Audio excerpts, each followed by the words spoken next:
আসসালামু আলাইকুম, বিসমিল্লাহির রহমানির রহিম।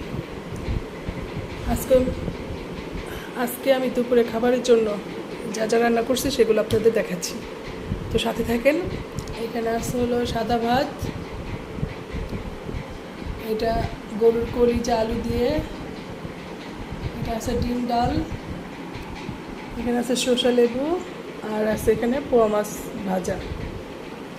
তো আজকে আমাদের দুপুরের আয়োজন এগুলোই। তো সবাই ভালো থাকেন, সুস্থ থাকেন। আসসালামু আলাইকুম, আল্লাহ হাফেজ।